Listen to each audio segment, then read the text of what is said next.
Aspirin is fighting cancer.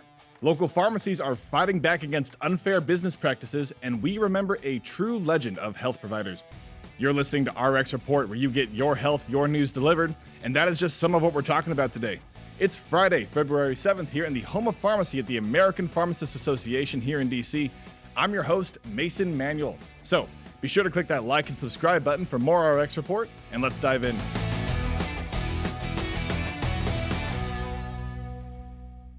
You've probably heard about the opioid epidemic pushing through the United States and countries across the world. They have been the usual prescription for recovery following large medical events like surgery or bone breaks, but have massive side effects. Opioids have been a go-to treatment for severe pain, but are extremely addictive for many who take the drugs. Despite this clear danger, the drugs are still regularly prescribed because, frankly, other painkillers simply don't pack the punch needed to lessen the amount of pain being felt. Well, I have some good news. At last, we have a new challenger. This week, the FDA approved a new type of painkiller that carries no risk of addiction or overdose that is commonly associated with opioids. This is a big deal for a lot of reasons, but the last time we saw a new class of pain medicine approved was something like 20 years ago, and I couldn't even drive then, let alone tell you about the dangers of certain painkillers. The bigger deal is that in 2023, more than 81,000 died due to opioid addiction and overdose, and there was no alternative to turn to for help, but now at last, we have a new option. Dr. Stephen Cohen, a professor of anesthesiology and pain medicine at Northwestern University, said that the drug's advantage is, quote, not in its efficacy, but rather in its side effect profile, including the absence of addiction potential, which is showing that professionals are definitely seeing the appeal of this new treatment as well. Now, we'll have to wait and see how it's prescribed and how health insurance companies will work with it, but until then, I'd love to hear your thoughts. How do you feel about the possibility of a non-addictive super painkiller? Have you been affected by the opioid epidemic? And if so, does this new option give you hope for future treatments? Let me know in the comments below. For our next story, this past Wednesday, almost 100 independent pharmacies closed across Kansas in a coordinated walkout by their staff pharmacists. The purpose of this walkout was to signal to Kansas lawmakers that the current setup between pharmacists, PBMs, and lawmakers is not working, as independent pharmacies across the state are permanently closing at an alarming rate. Pharmacist Dan Davis, who has worked at his Kansas pharmacy for 16 years, said, quote, when the large PBMs are able to dictate the terms of such a significant way, we have no ability to fight back. We're handed take-it-or-leave-it contracts, and when you're dealing with single shops, our ability to negotiate there is non-existent. The other component of this is that these are not the only insurers, but they're also our competitors. And you think of like different chain stores or mail orders that are owned by these pharmacy benefit managers or PBMs. There are direct competitors. It would be like McDonald's being reimbursed by Burger King, their menu set by Burger King, and their hours of operation set by Burger King. It's not conducive to a fair market in pharmacy. Between the lower reimbursements, PBMs shepherding patients to bigger chains that will take the reimbursement losses, and a very poor vertical integration pricing, independent pharmacies have officially made their concerns seen at the walkout in Topeka, Kansas.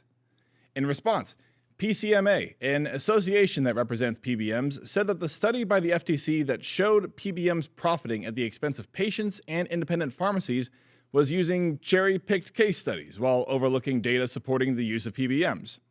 Oh, that's it. That's the story for now, and I'll let you know of any developments in the near future around these state efforts continuing to fuel PBM reform. Till then, let me know your thoughts in the comments below. The situation in Kansas actually leads to our next story, where issues causing this walkout were reflected a few states away in Iowa, where another couple of PBM reform bills are making waves. These bills would change how pharmacy benefit managers mediate between pharmacies and insurance, requiring PBMs to pay pharmacies the actual cost of the drugs being dispensed, allowing pharmacies to appeal reimbursement rates, and giving patients the choice to actually decide which pharmacy to pick up their medications from, instead of being forced to go to the ones that PBMs deem coverable. The current state of things requires pharmacies to work with their locations' PBMs or just lose business. But that becomes a double-edged sword, as the cost of drugs filled at those pharmacies are not always covered completely, making a pharmacy work at a loss. Not to mention, pharmacies are already using packing materials to mail drugs, bags to give to in-person patients, and other materials that are in no way covered by the PBM that is already making them lose revenue.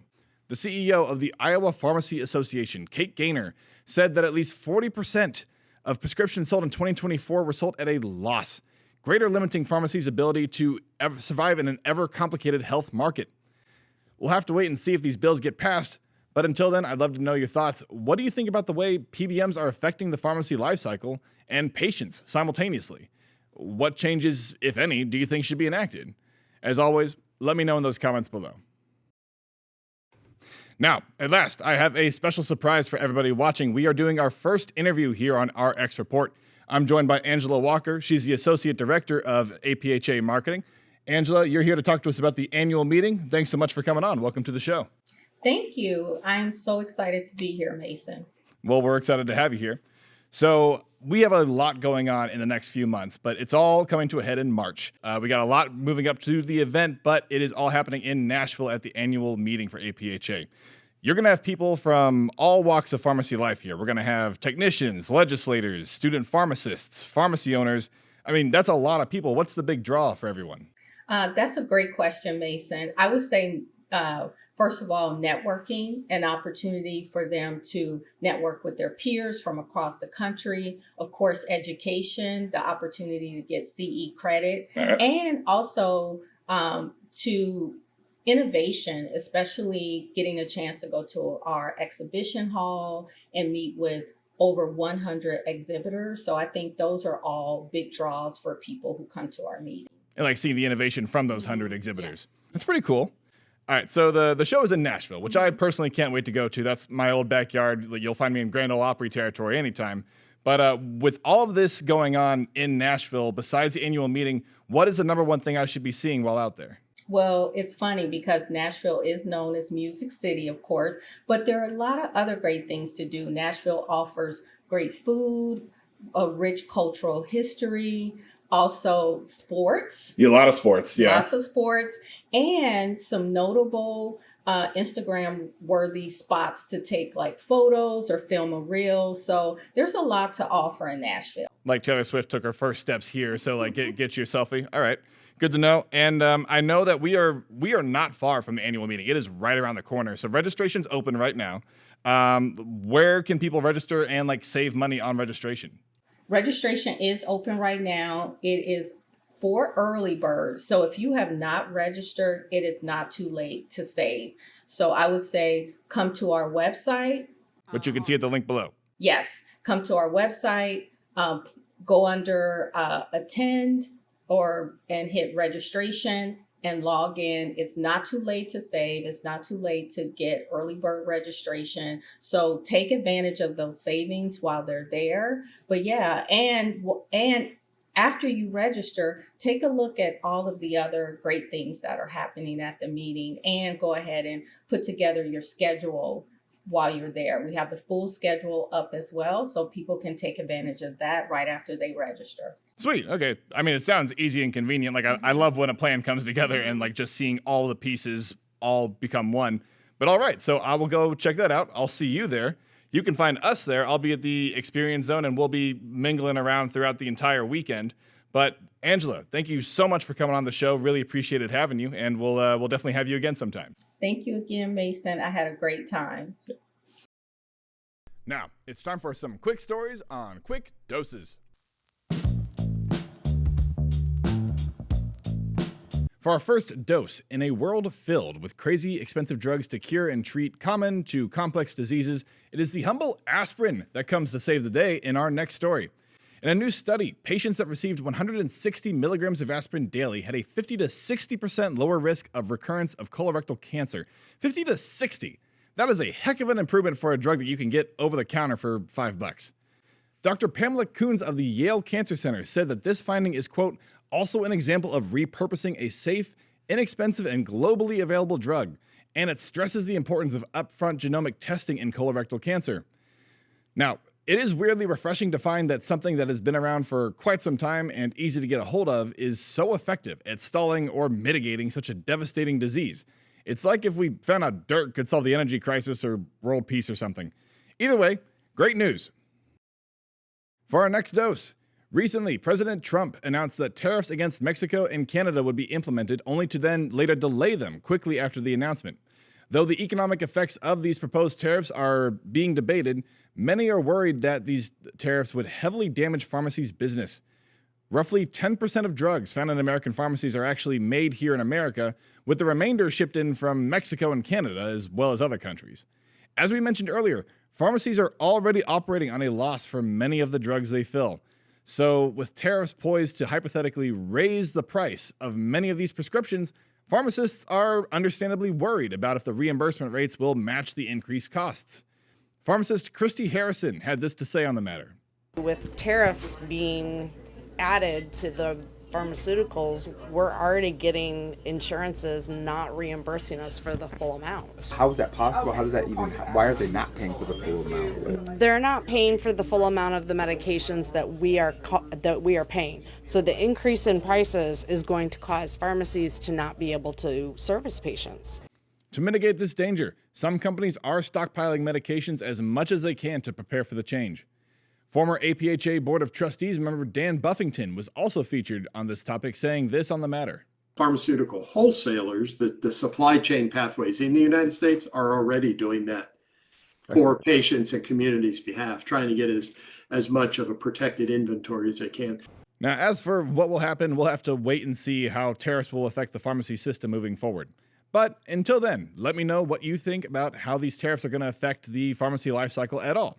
If they're positioned to affect your life seriously, or if you're a pharmacist, what you and your pharmacy are doing to prepare for these potential tariffs. I'd love to have that conversation with you in the comments below. For our last main story, we need to honor the memory of Carol Downer, an absolute legend in the women's health movement in the late 60s. A staunch advocate for women's rights and health, Downer had a roller coaster of a life. She was a mother of 6 and joined and led advocate groups to educate men and women on treatments for things like yeast infections, the method of abortions, and symptoms to watch out for that male gynecologists may not have educated their female patients on at the time. She became famous for, among other things, what was labeled the Great Yogurt Conspiracy. Now, stay with me because this is actually amazing. Back in the day, one of the common ways to treat yeast infections was via yogurt, due to the way the chemical bacteria in yogurt interacted with the infection. Now, we fast forward to the 60s, and these infections are not being treated nearly as seriously as gynecologists should have been, leaving a need for education on how to treat this issue. Enter Carol Downer with a smile. She, along with some of her colleagues, opened up a clinic to help educate women on methods of healthcare and treatment that their male counterparts had not really shared or even known at the time. One day, this clinic is raided by police with numerous things taken, including, of all things, a tub of strawberry yogurt. Now, the story goes that one of the clinic workers yelled when this item was taken that the police, quote, "Can't have that, that's my lunch." Relatable. Carol was charged with practicing medicine without a license. She later fought that charge and won by saying that the yogurt was an old folk remedy that was so common that it did not require a doctor's diagnosis or treatment. The jury agreed, and she was found not guilty. Carol later went on to found the nonprofit Federation of Feminist Women's Health Centers and continued to educate doctors and common people on the ways of women's health that many others were too uncomfortable to talk about. Through her clinical work, legal battles, and education efforts, she became a leading reproductive rights, women's health, and justice activist, whose effects can still be felt to this day. She sadly passed away at the age of 91 in January of this year, but her memory lives on. We honor this absolute legend of women's health and wish the best to her memory and her loved ones. And that is our show. If this show made you want to eat a cup of yogurt in solidarity, then leave a comment and let me know how that went. Be sure to click that like and subscribe button so you can get more RX Report every Friday. If you're looking for more APhA content, check out our sister podcast, First Fill, the link below. They might be doing a deep dive on that aspirin story later. Our executive producer is Rob Hodges. Our creative producer is Kate Erdmann. And until next time, I've been your host, Mason Manuel. Tune in next Friday for more RX Report where you get your health, your news delivered. But till then, bye y'all.